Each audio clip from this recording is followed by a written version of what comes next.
It all started with a pair of shorts. Simple Bermuda shorts. But the price? $400. And this is Christian Dior, the legendary French fashion house, a symbol of elegance and luxury. Yet they look like something you could pick up at a mid-range store for $40. When you see something like this, you have to ask, how can you take a luxury piece and make it look so ordinary? How do you turn haute couture into something that sparks absolutely no emotion? We're talking about Meghan Markle, the former actress turned Duchess, who seems to deliberately choose the most uninspiring pieces from Dior collections and manages to wear them in a way that makes you want to look away. Every time she steps out in this brand, it makes you question, is Dior really that good?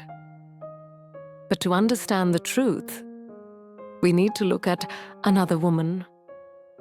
A woman who wears the same brand completely differently. Her name is Beatrice Borromeo, an Italian aristocrat whose family dates back to the 15th century. She's married to the grandson of the legendary Grace Kelly, and she's an official Dior ambassador. When you see Beatrice in Dior, you immediately understand. This is the true spirit of the brand. Effortless luxury that doesn't shout about itself, but makes heads turn. The contrast is so striking, it's impossible not to compare. Two women, one brand, two completely opposite style universes. Let's go back to those shorts. Meghan wore them to lunch with Gloria Steinem in New York. The combination was simple: a white oversized shirt, $400 Dior Bermuda shorts, and Manolo Blahnik pumps. Sounds good on paper, right? But when you see it in person, something goes terribly wrong. The shirt just hangs there. No structure, no silhouette. Meghan often talks about how important a perfectly crisp white shirt is to her. But here it's just a sack of fabric. Now the shorts, $400 for Dior. For that money, there should be something special, right? Exceptional tailoring, unique details. But no, these are just ordinary Bermuda shorts with a center crease. You can find the exact same thing at any mid-range store. And then something interesting happened. When you start searching for alternatives on the Dior website, you find completely different styles. For example, Bermuda shorts in a nautical style with interesting buttons. Now that looks like Dior. That's worth $400. See what I mean? Sometimes an expensive item is worth its price. Take a Smythe blazer. When you put it on, you immediately feel the difference. The cut is so well designed that it changes your silhouette instantly. That's when the price is justified by craftsmanship. Same with designer shoes. Luxury brand shoes have a special cut that makes your leg look more elegant. That's a real difference in quality. But Meghan's shorts? There's nothing like that. No special tailoring. Just standard Bermuda shorts. And most importantly, the styling. An outfit should work as a cohesive whole. Here, everything is disjointed. The oversized shirt clashes with the sharp lines of the shorts. The pumps look too formal. There's not a hint of that Parisian chic. The real turning point came when photos of Beatrice Borromeo appeared at almost the same time. Beatrice was photographed practically simultaneously with Meghan. Regular denim shorts, not $400, just ordinary ones, but with several Dior elements. The shirt, Dior. The bag, Dior. Sunglasses, Dior. Even the shoes from the same collection. But the overall impression is completely different. It looks natural, effortless, expensive, but without trying too hard. What's the secret? The European approach to style. French and Italian women have an innate sense of how to combine pieces, so everything looks easy. The result seems spontaneous, as if they just threw on the first thing they found. Beatrice is the perfect example of this phenomenon. Her Italian roots play their part. Aristocratic blood that's flowed through her veins for over 500 years seems to give her an inner understanding of elegance. The next detail reveals even more. Her Dior book torte is personalized. It simply says, Beatrice. That's it. No titles. Even if her parents had been officially married, she could have carried the title Dame. But there's no title. Her husband, Pierre Casiraghi, is the grandson of Prince Rainier and Grace Kelly. But he has no title either. And here's the main point. Beatrice doesn't need titles on her bag. She's simply Beatrice. Now let's remember Meghan. Her Lady Dior bag is decorated with the initials DOSS. Duchess of Sussex? The title is too long, so they shortened it. It becomes DOSS. Or you can read it as SOS. A distress signal. Queen Maxima of the Netherlands also has a personalized Dior bag. It simply says, Maxima. She's a queen, but why put that on a bag? Documents reveal an unexpected twist. According to biographer Tom Bauer, Meghan once caused a scene at a hotel because they didn't have a Dior bathrobe. They only had Tempur-Pedic robes. This story explains a lot. For Meghan, style isn't important. The label is important. It's important that everyone knows this is expensive. But real luxury doesn't work that way. True elegance doesn't shout about the price. The most important part was ahead. When both women were pregnant, each appeared in a gold Dior dress.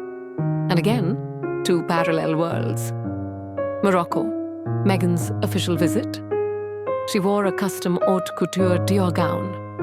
The cost of the entire look exceeded $100,000. For that kind of money, you expect something incredible. But what happened?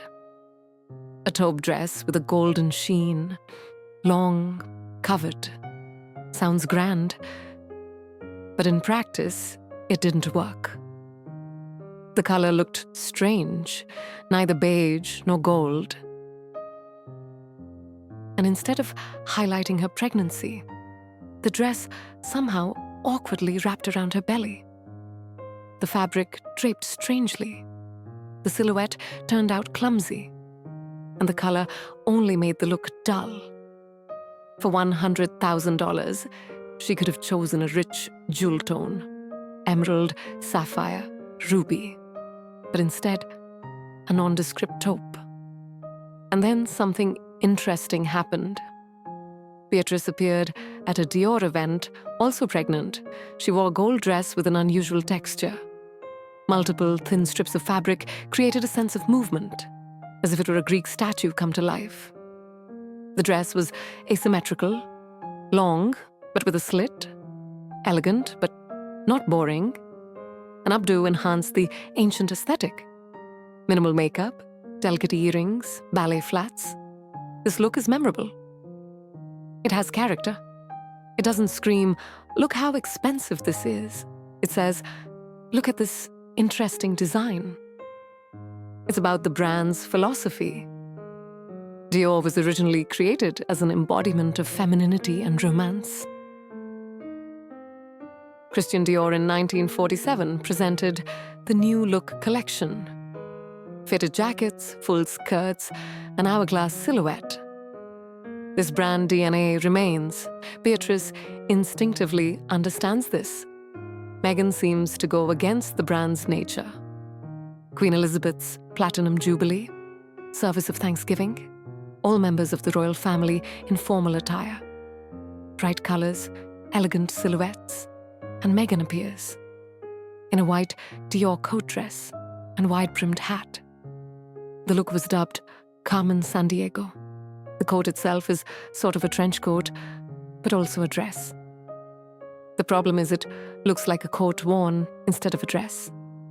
The difference is subtle but critically important.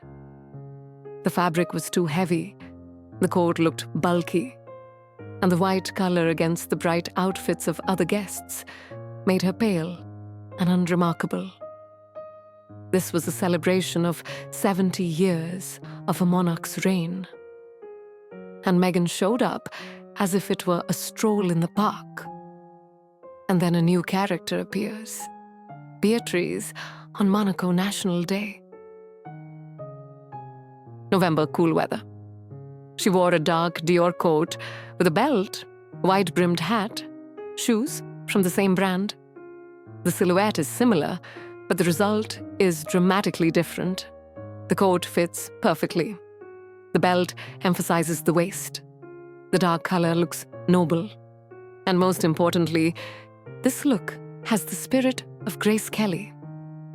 Beatrice is often compared to the legendary Princess of Monaco. There's something in her manner that recalls the impeccable elegance of the 1950s, Archie's christening. Meghan in a white Dior dress. Details unclear, few photos. Again, a simple white dress with no special details. At the same time, Beatrice at a Dior show in a white shirt dress. Classic silhouette, but with lace detailing at the bottom. Simple, but not simplistic. Princess Alexandra of Hanover had the same event in a dress with incredible texture, multi-layered, with an interesting play of fabrics. A bold choice that looked stunning. Beatrice and Alexandra have an understanding of how to work with design.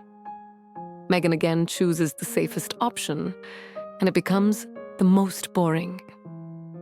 And now, the truth about why things often fit strangely on Meghan. She's incredibly demanding about fit. She makes tailors remake outfits again and again.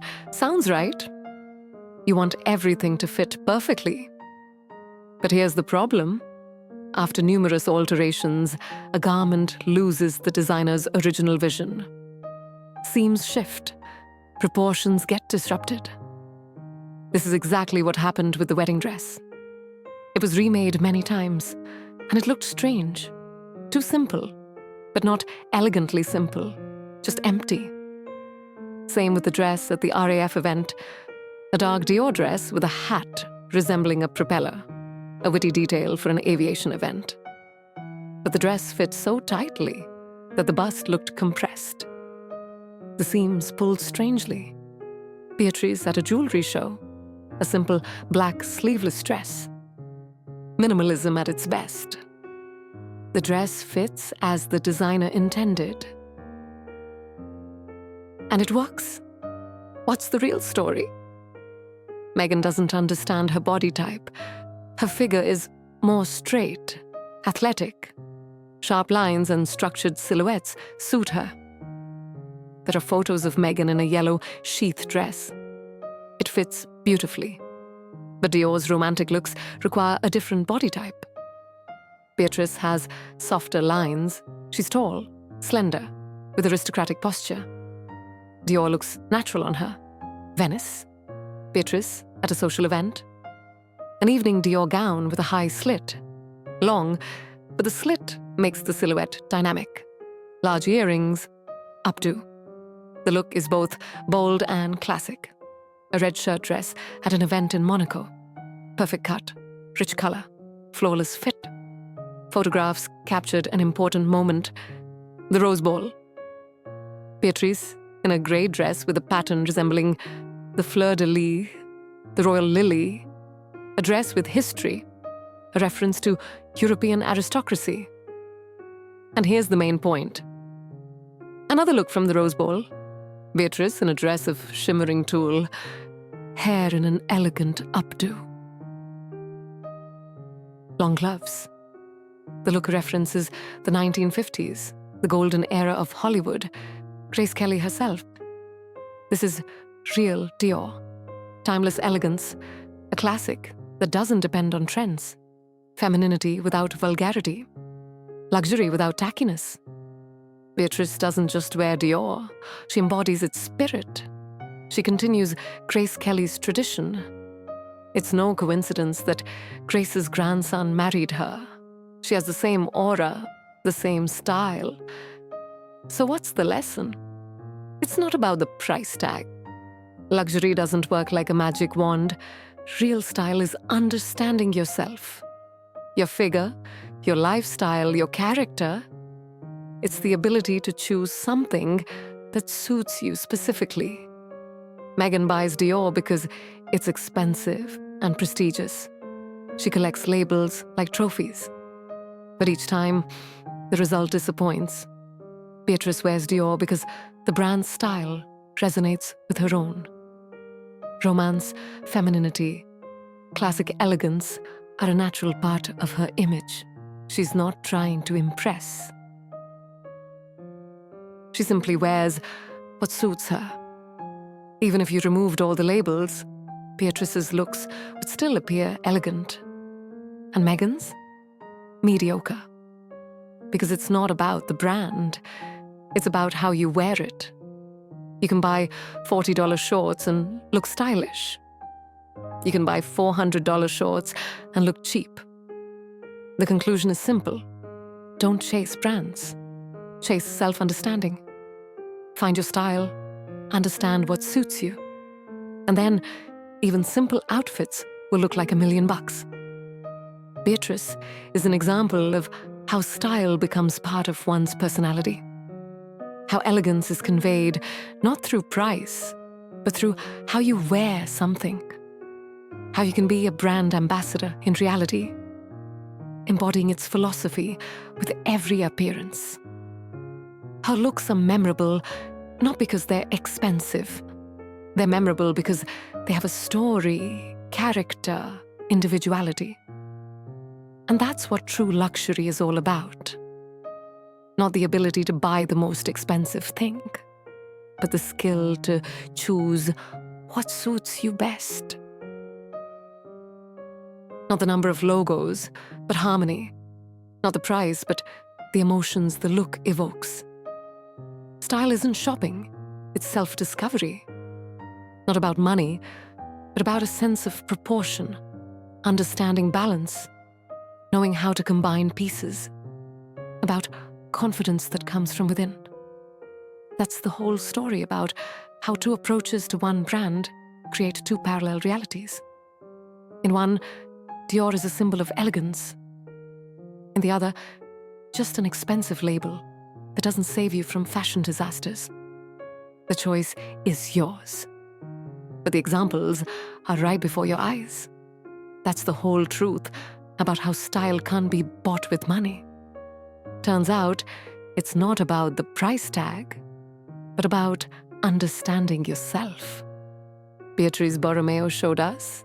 True elegance is when a brand highlights your individuality, not the other way around. Which look stood out most to you? If this video opened your eyes to the world of high fashion, give it a thumbs up. Subscribe to learn even more secrets of royal style. And don't forget to hit that bell. There's a story coming up that will change how you think about aristocratic elegance. See you next time, friends.